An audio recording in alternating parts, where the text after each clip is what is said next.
gente, mais um podcast. Hoje eu vim aqui no Imperial buscar uma apaixonada por educação, Jennifer. Oi, gente! É um bate-papo muito legal e educativo. Coloque o seu cinto e vem com a gente.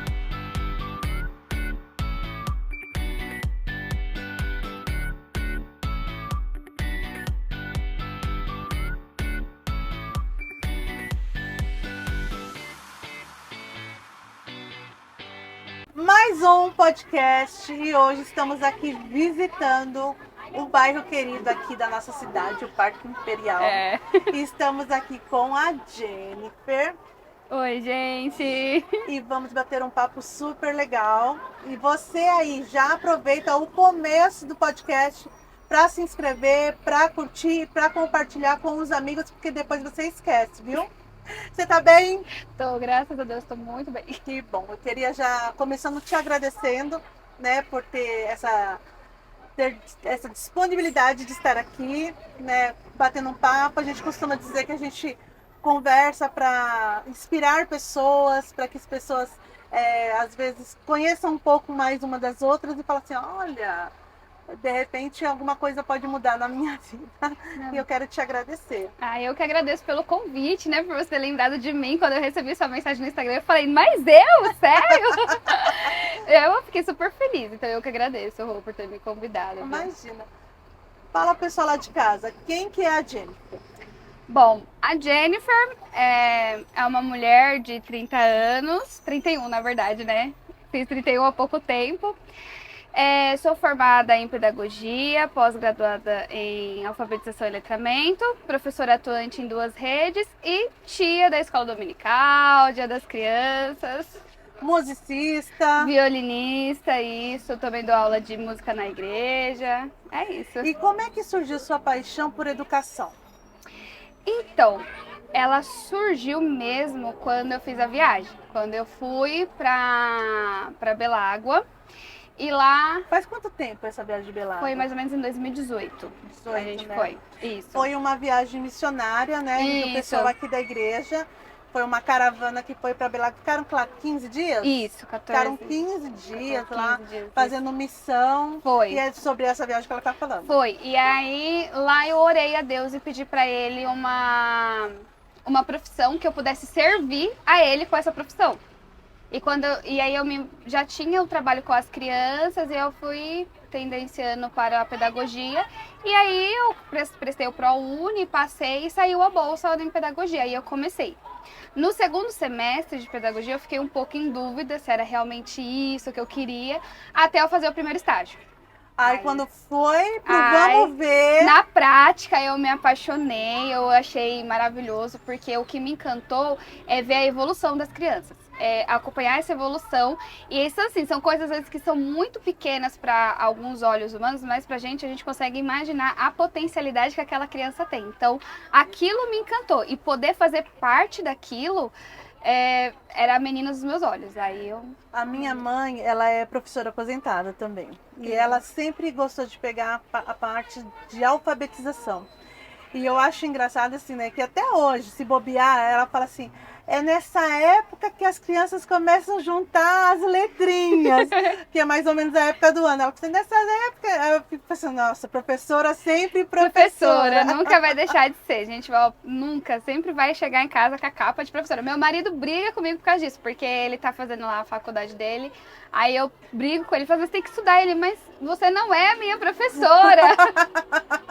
A gente não deixa. Mas deve ser muito satisfatório, né? Você pegar uma criança que está começando a conhecer as letras. Sim. E daqui a pouco ela realmente despertar, que se ela juntar ali, forma as palavras. Sim, e a gente vivencia isso, né? Então, esse ano mesmo foi isso pra mim. Eu peguei uma turma, que aí a gente vai chamar elas de pré-silábicos, que são crianças que não escrevem, não conseguem ler. E aí eles vão desenvolvendo, eles conseguem, eles compreendem, têm essa consciência da escrita. E aí chega no final do ano lendo, escrevendo, a família acompanhando isso. E é muito legal, porque esse ano eu fiz vários ditados, assim, desde o início do semestre até o final. Aí você vai acompanhando a evolução da escrita com a própria criança, né? Então, quando ele chega escrevendo um monte de letra nada a ver, e no final a palavra estruturada mesmo, bonitinho, assim como a gente espera. E aí o nosso olho enche de lágrimas, não tem como não encher. Eu acho muito engraçado quando eles realmente têm essa consciência que eles aprenderam a ler. Porque, assim, lá em casa são 3, né, que eu falo, as 3 crianças. Não tem mais crianças, mas são minhas 3 crianças. E aí começa a ler tudo. Quando juntou e leu, aí vai Coca-Cola. Aí vê Casas Bahia.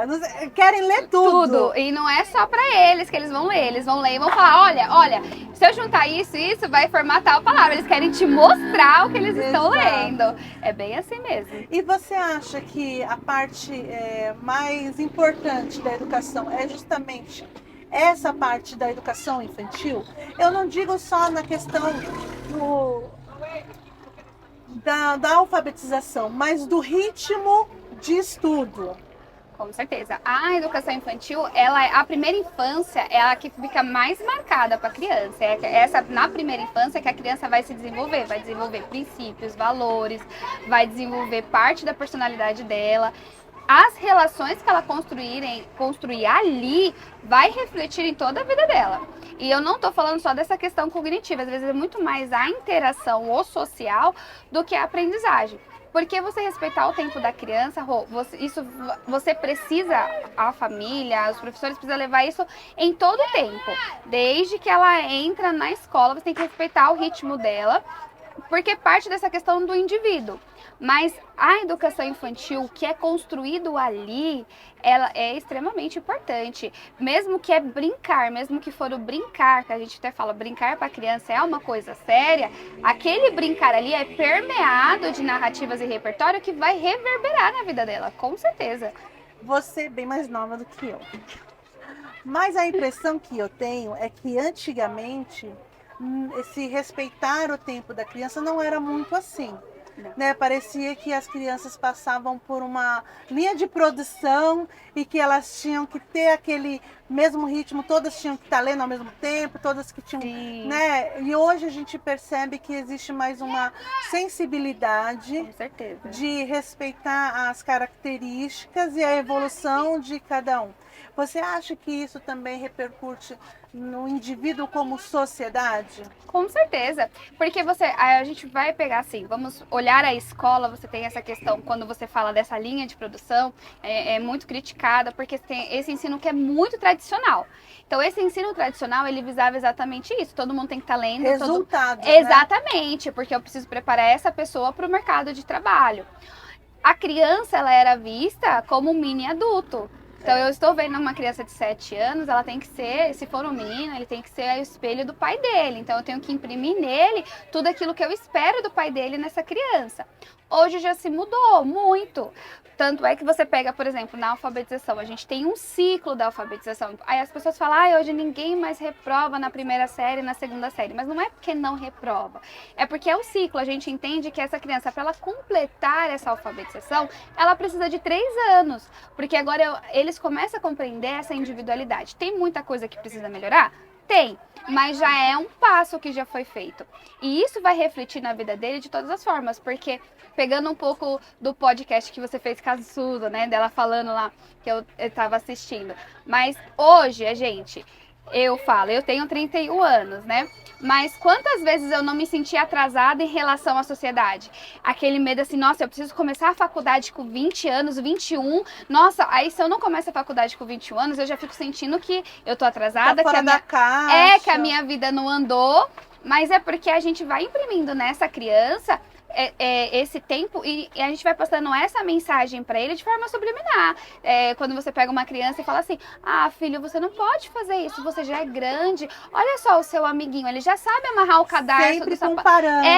E não é isso, a gente tem que comparar essa criança com ela mesma. Claro que existe aquelas coisas que você espera para a idade, por exemplo, olha, é de se esperar que uma criança com 2 anos ela já tenha uma quantidade de palavras no repertório. É de se esperar que uma criança com 1 ano e meio já começa a demonstrar que ela tem interesse em andar. Você espera isso. né? Mas não é, só que a comparação da criança tem que ser sempre com ela mesma, não com o outro, por causa Até do porque, ritmo. assim, não é só o indivíduo, é os estímulos que ele recebe. Com Na certeza. escola, às vezes, todos ali estão recebendo o mesmo estímulo, mas e em casa? Casa, exato. E isso E aí não dá para não dá pra comparar. comparar, né? E é como a gente sempre fala na escola, é uma parceria muito grande, família e escola, que às vezes é difícil de acontecer, mas é uma parceria muito grande. Mas todos os estímulos que tem, e é nítido, eu já trabalhei em escola particular e em escola pública. Eu acredito muito na educação pública, eu sou fruto da educação pública, acredito que você já Sim. teve, foi fruto, alguém da sua família foi fruto da educação pública, acredito muito, mas você tem uma diferença muito grande de repertório, começar por repertório, de narrativas de crianças, porque a forma de se expressar, às vezes dentro de uma escola pública, é totalmente diferente do que as crianças têm numa escola particular. Isso vindo de família. Não é fazendo essa separação, mas é nítido, é visível isso. Mas toda essa questão reflete na vida da criança, sem dúvida. E a gente vê assim, né, que o ambiente escolar, eu costumo dizer assim, né, reflete no ambiente social. O ambiente da família reflete no ambiente social. Eu costumo dizer que as famílias são pequenas cidades, né? Então, assim, onde começa a cidade? Começa dentro de casa. Então, a forma como a mãe educa os filhos, como o pai educa os filhos, isso repercute na escola, que depois vai repercutir na sociedade.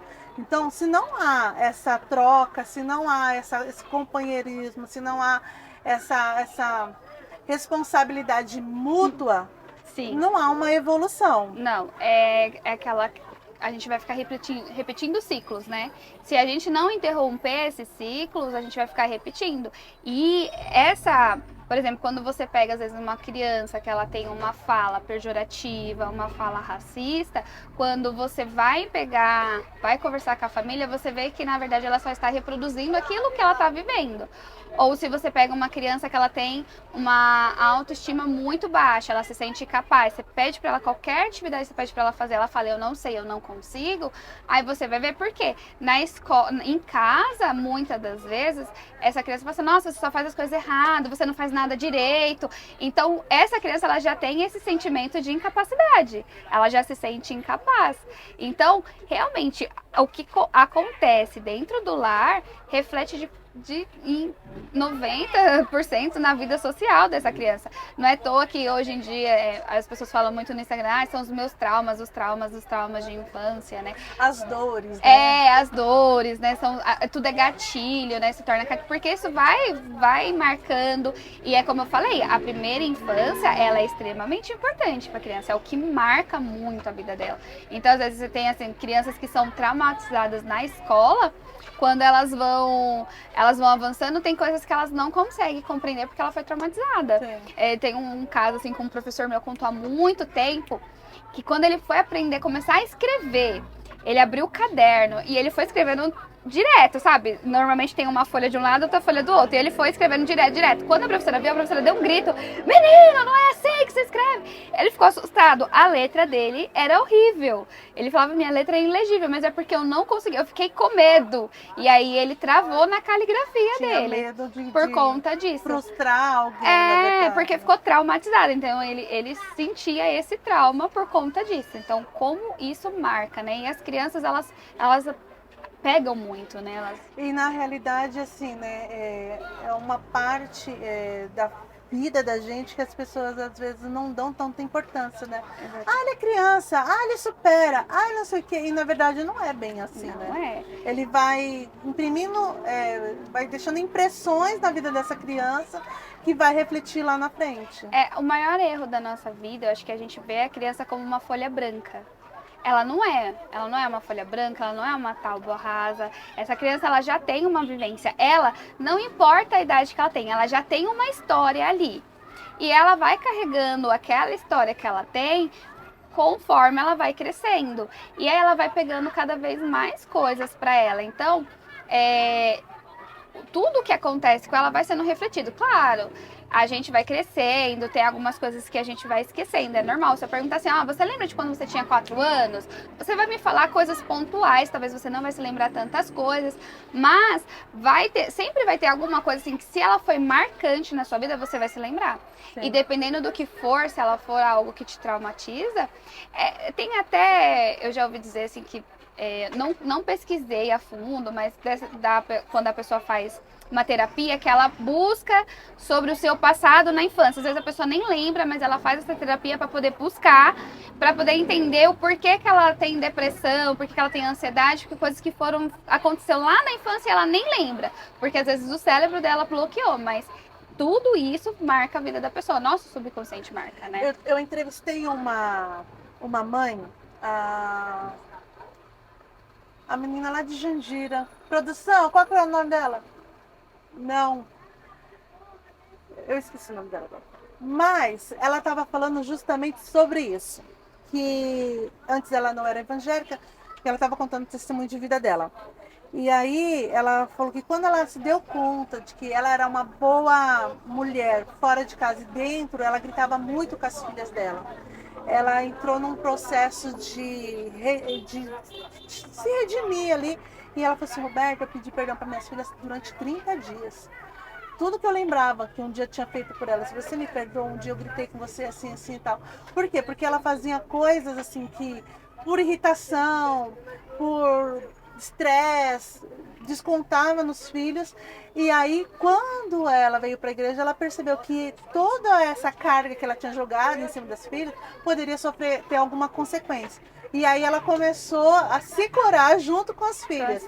E de pedir perdão, e de se perdoarem. Por quê? Para que essa criança realmente não levasse isso para a juventude dela, para a vida adulta dela. E isso é muito legal, porque hoje em dia a gente fala muito dessa educação positiva, né?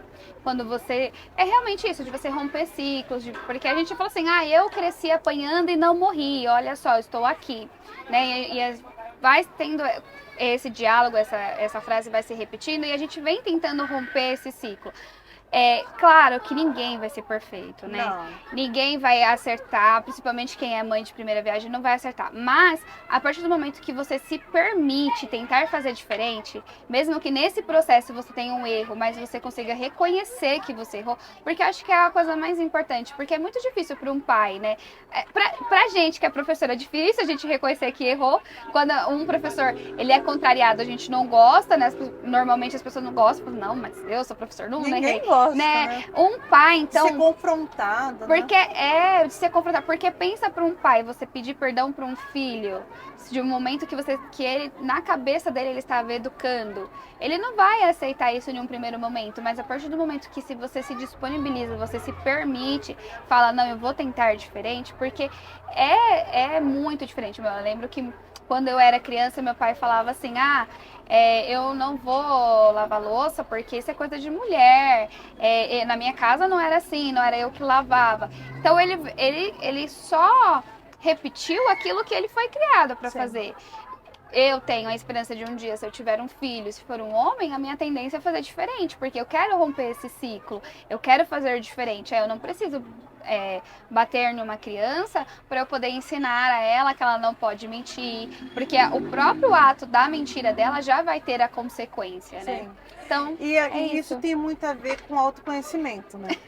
Tem. Porque muito. Se você não conhece os seus limites, não conhece, às vezes você quer impor alguma coisa para um outro que você mesmo não se conhece. Não se conhece. Então, assim, é complicado. E assim, até esse momento, assim, por exemplo, igual você citou o exemplo, assim, que ela gritava, né?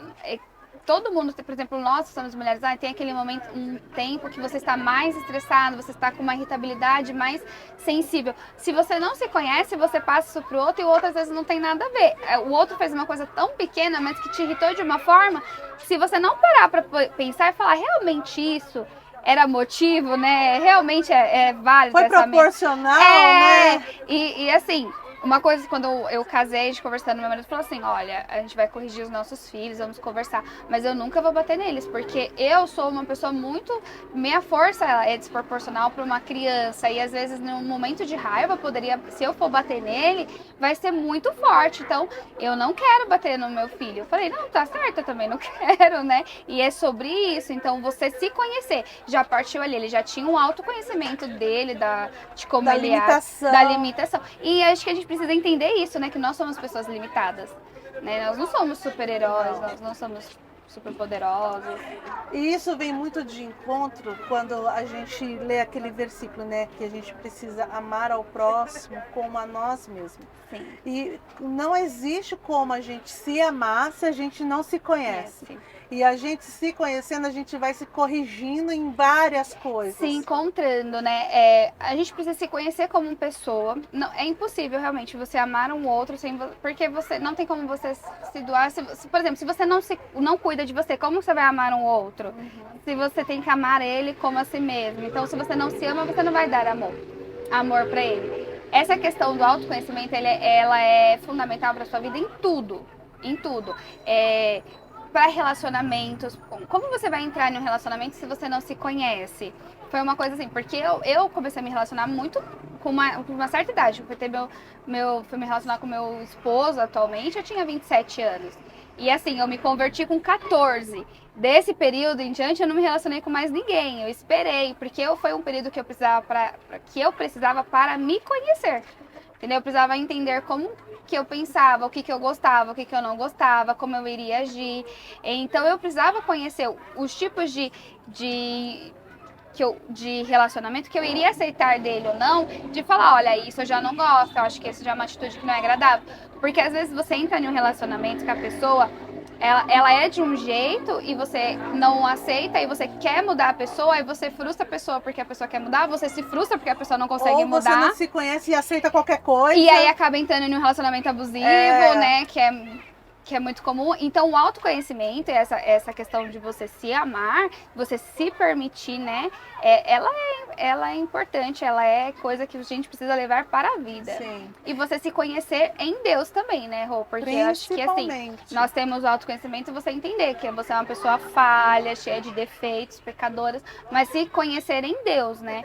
Qual é o seu relacionamento com ele? Identidade em Deus, né? Exatamente isso, entendeu? Uma coisa que eu falei com meu esposo quando a gente tava, na época, não éramos nem namorados. Eu falei assim, olha, eu prefiro terminar qualquer relacionamento do que perder a minha intimidade com Deus. Né? Então eu prefiro não me relacionar com ninguém, mas ter a minha intimidade com Deus, porque o meu maior medo é perder a minha comunhão com Deus.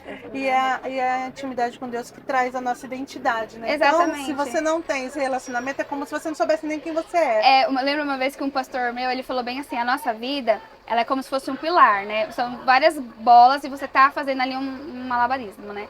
Você tem a vida financeira, você tem a vida espiritual e você tem que colocar tudo isso dentro de um pilar. Mas a base é a nossa vida espiritual. Se você tira essa vida, essa comunhão com Deus, você pode estar bem em todas essas três, mas se você tirar o espiritual, a sua vida com Deus, tudo vai por água abaixo. Você não fica bem no emprego, você não fica bem no seu casamento, você não fica bem com as suas relações interpessoais, tudo vai... Então, assim, a nossa vida, a nossa comunhão com Deus, ela é algo inegociável. Primordial.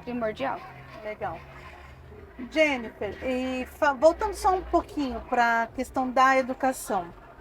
A gente está aqui no Imperial, onde as escolas foram reformadas, Sim. Ficaram enormes, né?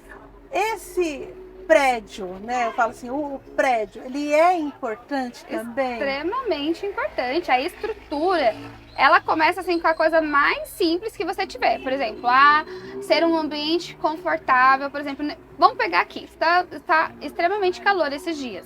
Se você tiver uma escola que você não tem um mínimo de conforto para ficar, você não vai querer ficar. Você vai querer ficar em um ambiente que é quente? Não. Você vai conseguir ter concentração? Você vai ficar assim, meu Deus, que calor, meu Deus, que calor. Isso vai passar para as crianças. É comprovado, as crianças elas já ficam mais agitadas em períodos quentes, elas já ficam mais agitadas. Então, a estrutura, ou a questão física, ela é muito importante. Começando por esse conforto, aos recursos, assim, do dia a dia mesmo. Por exemplo, lousa, mobiliário. Porque assim, não adianta ter um mobiliário novo se não for adaptado para o tamanho da criança, entendeu? Então Sim. não adianta ter, tem carteiras novas, lindas e maravilhosas, mas as crianças são pequenas. Não vai resolver o nosso problema. Esses dias, cortando um pouquinho, eu fui lá no Belém e entrei na sala das crianças lá do Belenzinho. E aí eram umas poltroninhas pititicas, Ai, que assim, ó. bonitinho. Eu fiquei olhando aí, tinha bateriazinha. E eu falei assim, meu, é isso mesmo. Se é um ambiente pensado para criança, tem que ser, o adulto que tem que se adequar, né? Aquilo ali tem que estar confortável para as crianças. Elas, né? Então é tudo isso, você pensar desde o mobiliário, pensar nesses espaços que tem a transitação. Então assim, olha, eu preciso tirar essa criança em um momento dessa aula para poder ir para o pátio, para a quadra, eu preciso levar essa criança para um outro espaço. Como que vai ser essa transição? Eu tenho estrutura para isso? Né? Como que vai ser essa estrutura? Eu tenho outros ambientes, porque eu não preciso dar aula só dentro de uma sala, mas eu tenho esse ambiente. E é tão importante você tirar, às vezes, eles dali, né, daquelas quatro paredes. Nossa, você não sabe como é, mas se você precisa ter um ambiente, por exemplo, eu tenho um lugar que é coberto, se eu quiser fazer uma atividade externa, mas que não venha ter chuva, eu tenho um lugar que é externo, mas que eu tenha um pouco de silêncio para poder fazer. Eu não tô dizendo que eu preciso ter 100% de silêncio, mas não dá para eu ter, por exemplo, um barulho de um pátio no momento da recreação, no momento do recreio deles. E eu fazer uma atividade de uma área externa que eu vou ter esse barulho conflitando, eu não vou conseguir competir. Sim. O barulho vai ser muito mais interessante do que qualquer aula que eu vou dar, porque na cabeça deles eles vão estar correndo, brincando, enfim, né? Então, a estrutura física, ela é extremamente importante e ela ainda reflete na forma como é vista a educação, né? Então, quando você tem, assim, uma visão assim, um pouco mais tradicional, você vai ter esse ambiente dessa forma, assim, mais fechada, esse prédio assim mais contido, né, com grades, né, nas janelas. E aí, como a criança vai se sentir lá? Ela vai se sentir presa. Exatamente, vai parecer uma prisão, né? Socorro, mãe. Então reflete muito qual é a visão de educação que aquele município, aonde está aquela escola tem, né? Então você pode ver, normalmente escolas que têm uma abordagem mais pós-modernas, como a abordagem de Reggio Emílio, né, que a gente chama de abordagens inovadoras, a escola tem uma perspectiva totalmente diferente. Você vê que é uma escola meio ampla, lúdica, né? Muito lúdica, com contato com natureza. Falta muitas vezes contato com a natureza, que é importante para a criança. Porque a criança ela tem curiosidade por si mesma, né? Então, e sente textura, cheiro, essas coisas todas. Tudo, porque assim, a criança, a gente fala que elas estão brincando, que elas são curiosas, mas a curiosidade delas fazem delas investigadores, eles são pesquisadores natos. Então, assim, aquela criança, isso começa de bebê, tá? Se a gente tá olhando assim, a criança, ela tá brincando com um pote, ela tá colocando um monte de pote em cima do outro. Você fala assim, ele tá brincando de fazer barulho. Não, ela tá pesquisando. Ela tá pesquisando fazendo ali. As tentativas Exatamente, dela, né? Ela tá levantando hipóteses assim, olha, eu vou colocar esse, que barulho que vai fazer? Se eu tirar, quantos eu consigo colocar? E se eu trocar? Então ela tá pesquisando e ela vai levando essa postura de pesquisa por toda a vida dela. O que acontece nesse caminho é que a gente vai podando ela por não entender. Mas achando que tá fazendo bagunça. Mas não, eles estão fazendo pesquisa. Então, assim, qual é o primeiro local, assim, que normalmente as crianças vão pesquisar? É a boca. Né? Então, tudo assim, põe na boca. Tudo ela vai colocar na boca, porque como que ela vai sentir essa textura? Que sabor isso tem? Como que eu sei que isso é de comer ou não é? Né? Então ela vai experimentando na boca, ela vai sentindo. Depois que ela vai começar, quando ela cresce, por volta dos 2 anos ali, ela já começa a entender que quando você fala, olha, isso não pode pôr na boca, que você vai conversando, essa criança ela vai querendo experimentar de outras formas. Por exemplo, na escola eu levei outros recursos, assim, porque a gente leva outros suportes de riscantes e outros materiais de riscante, né? Não precisa ser necessariamente só tinta e lápis de cor ou giz de cera. Então eu levei uma caneta diferente, que eles não tinham contato, e eu falei, olha, tá aqui, façam, desenhem o que vocês quiserem, né? Então eles começaram riscando no papel, daqui a pouco eles estavam riscando no corpo, porque eu quero ver qual é a sensação que eu tenho dessa caneta no meu corpo. que isso vai fazer no meu corpo? Então, tudo para eles é pesquisa, tudo para eles é tentativa. Eu não preciso, porque a gente tem essa mensagem, vamos fazer uma pintura. Você senta a criança, coloca o papel numa mesa e vamos fazer a pintura. Mas por quê? Essa criança pode pintar sentada, ela pode pintar de pé, ela pode pintar deitada. Então, ela tem várias formas de explorar. E quando a gente consegue alinhar isso, você pensa nessa potencialidade dessa criança, ela está explorando de várias coisas da vida dela. E isso está trazendo criatividade para ela. Muito, porque assim, além dessa criação da criatividade, eu estou explorando o meu sensório motor, o meu corpo, aqui a tonosidade, né, dos meus músculos. Então eu estou testando várias coisas, várias possibilidades. E é quando a gente fala realmente do desenvolvimento integral da criança, que eu estou desenvolvendo ela em todas as áreas, não somente no cognitivo, no conteúdo, quando a gente entra no ensino fundamental, que a gente pensa só nessa questão de português, matemática, ciências e história, né? Então, estou pensando em todas as áreas. E você que é apaixonada por educação e por música, quando isso se junta... Ah, isso é maravilhoso. É muito difícil você ver hoje em dia isso acontecer, mas quando isso acontece é maravilhoso. Assim, é uma crítica pessoal minha, mas que eu quero um dia no futuro seguir essa linha de estudo até para poder aprofundar isso. Mas quando eu estudava, isso há alguns anos atrás, a gente tinha no currículo a aula de música. Tinha. Eu fiz aula de música e foi numa aula de música que um professor... E foi nas escolas públicas? Sim, nas escolas públicas, aqui mesmo de Barueri. Eu tive, né, foi um professor meu, o professor André, que eu não vou esquecer. Ele levou o violino para a escola e aí ele deixou eu colocar o violino e ele falou, nossa, você leva jeito. Eu morava dentro de uma favela, de uma comunidade. A minha mãe, ela veio assim de raízes... mais simples, então ela não conhecia o que era um violino, ela só conhecia teclado, sanfona e viola. E aí eu falei, eu quero um violino. Mas ela não sabia o que era isso, o que é um violino. Então ela comprou por telefone, ela me deu um violino e eu comecei a estudar o violino. E aí passou um tempo, eu me converti, aí eu comecei a fazer aula na igreja, né, enfim. Tomei um rumo, mas o meu primeiro contato... Foi na escola? Foi na escola, foi com esse professor, o professor André, de música. E foi porque ele falou, você leva jeito? Se ele não tivesse falado nada... Já teve um estímulo, e nem foi. A maioria, às vezes, o pessoal fala assim, foi na igreja, mas no seu caso não foi. Você depois levou isso pra igreja. Isso, depois eu levei isso pra igreja, me firmei, né? Eu digo que a música, ela foi um condutor, assim, pra eu conhecer a Cristo, mas não foi na escola. Só que com o tempo foi passando, e aí a aula de música, ela entrou dentro do componente de artes, que também é muito importante. Só que você perdeu um profissional formado em música... Sim. E aí acaba que às vezes as expressões artísticas, a expressão gráfica, elas acabam aparecendo muito mais do que as vivências com músicas. E quando a gente fala... Dá para aproveitar de tantas maneiras, Sim. Na matemática, dá para aproveitar em tudo. Não, a matemática assim, é surreal, né? Porque música e matemática estão ali, andando junto, né? Quando a gente vai ensinar isso na igreja, que a gente começa a cobrar, assim, eles falam assim, nossa, mas eu sou ruim de matemática, para você ver como é importante, né? Mas quando a gente fala assim, de música na escola, nós estamos falando da educação musical. Ela não é necessariamente você aprender um instrumento, não é necessariamente você aprender a ler uma partitura. Quando você fala de música, você está falando de educação musical, você está falando de várias coisas. Você está falando de ritmo, de batida.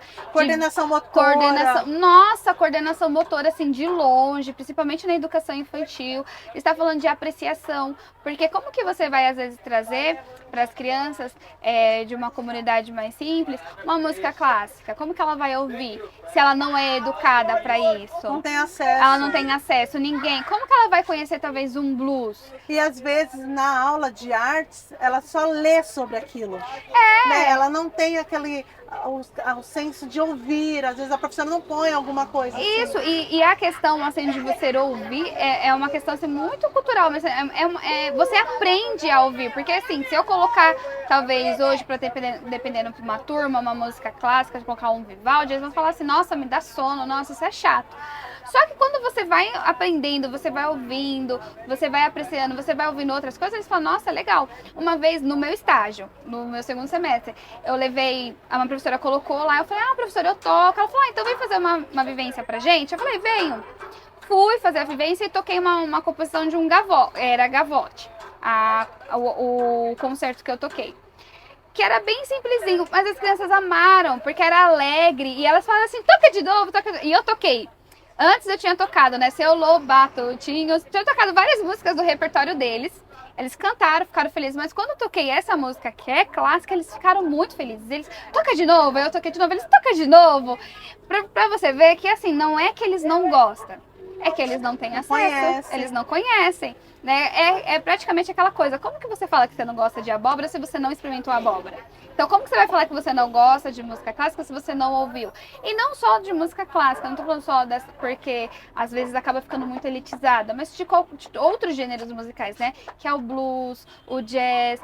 Como que eles vão... Ou até mesmo as músicas populares que a gente conhece são tocadas por outros instrumentos. Sim, e essa forma de releitura que existe, que é possível ser feita, que eu acho que abre muita criatividade da criança. Nossa, eu posso tocar num outro instrumento, de uma outra forma. ritmo. Esses dias eu postei no meu Insta um rapaz tocando uma música do Vivaldi, né? Uma das 4 estações, se eu não me engano, era o inverno, na sanfona.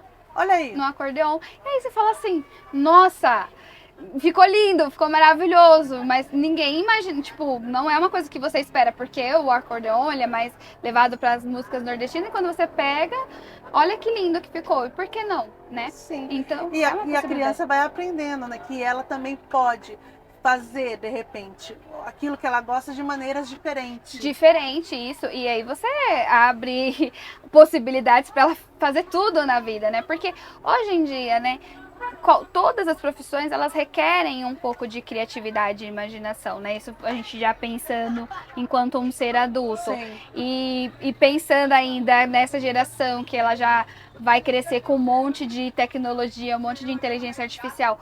Qual é a profissão do futuro, né? Essa criança, ela vai precisar ter esse senso de criatividade, de inovação. Sim. Né? E isso, quem vai ajudar muito isso? A arte, a música, né? Essa vida. As vivências dela. Essa vivência. Que delícia de conversa, mas o nosso tempo, ó. Já? Tá aqui, ó. Viu?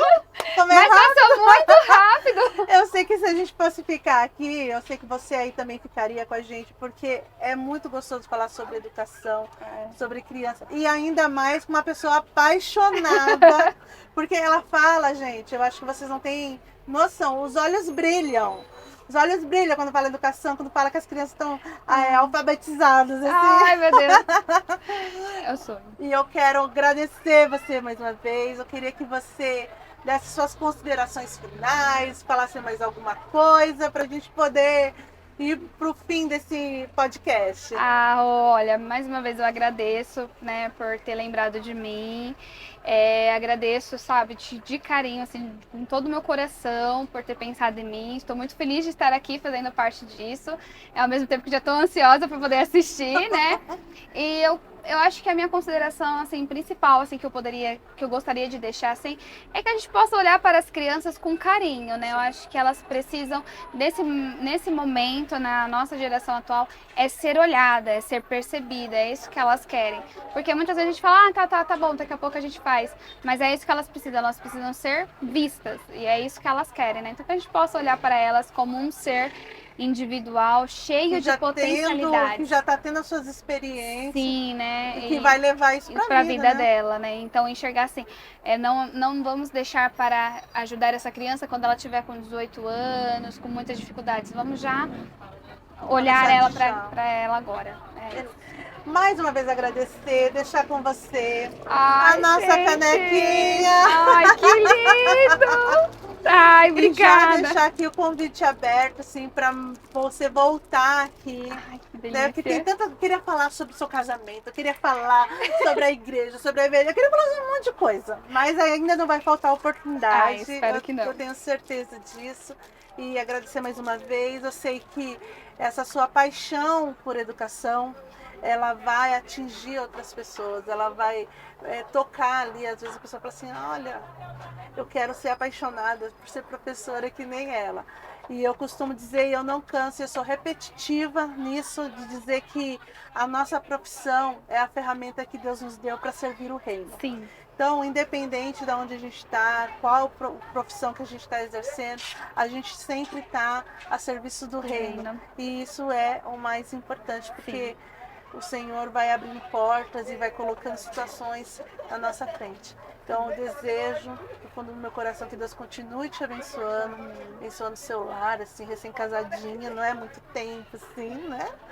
Mas que Deus continue abençoando você e que você volte outras vezes, porque ó, a porta da Kombi está escancarada para você. Que bom, obrigada.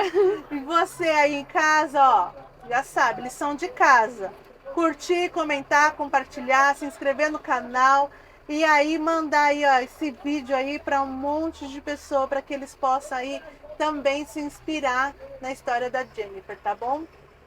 Um beijo direto aqui do Imperial e até o próximo podcast.